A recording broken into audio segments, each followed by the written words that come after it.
C'est la chronique C'est bon pour la santé avec le docteur Serge Rafal que j'ai le plaisir de retrouver tous les matins en studio sur Radio J, dans nos beaux studios de Radio J. Bonjour Serge. Bonjour Ilana.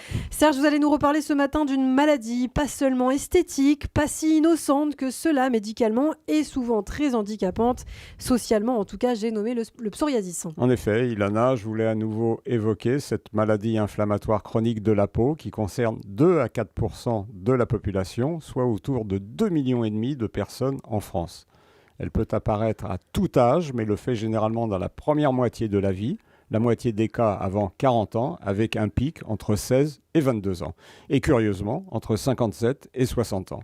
Elle est non seulement très impactante sur la qualité de vie, en fonction de l'importance et la localisation des lésions cutanées, surtout lorsqu'elle touche le visage, mais elle est également grevée de complications rhumatismales, cardiovasculaires et évidemment psychiques.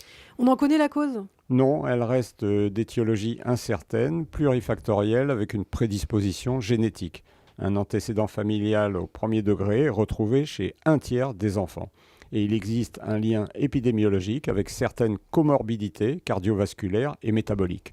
Obésité, diabète, hypertension artérielle, dyslipidémie. Des facteurs environnementaux sont régulièrement incriminés. Un frottement cutané ou le grattage peuvent déclencher une poussée, tout comme une infection streptococcique. Certains médicaments, les bêta-bloquants, des antihypertenseurs, le lithium. Notons également le rôle du stress et des traumatismes affectifs, de l'alcool et du tabac. Alors comment se présente le psoriasis cliniquement ? Sous la forme de lésions érythémato-squameuses, bien limitées, ou de plaques plus ou moins étendues et épaisses, parfois une peau de crocodile chez 80% des adultes et 50% des enfants, localisées préférentiellement au coude, au genou, sur la face antérieure des tibias, sur le cuir chevelu. Le psoriasis peut toutefois apparaître partout sur la peau, les muqueuses, les ongles. Il gratte dans la moitié des cas, contrairement à ce qu'on pensait autrefois où seul l'eczéma était censé être prurigineux. Il peut donc s'avérer gênant et pas seulement sur le plan esthétique. Et comment affirme-t-on le diagnostic ? Par l'examen clinique et l'aspect des lésions cutanées. Plaques, gouttes parfois, pustules, rougeurs. Et comment évolue cette maladie ? Le plus souvent par poussée, entrecoupée de phases de rémission. Il faut d'ailleurs bien informer le patient et lui expliquer qu'il lui faudra un traitement d'abord d'attaque, puis d'entretien à vie, afin de seulement freiner l'inflammation responsable des lésions cutanées.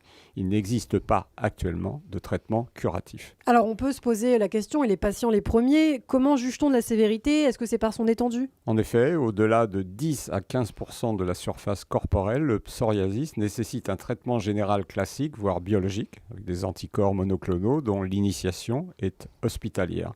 Ces traitements nécessitent une surveillance biologique particulière et une contraception.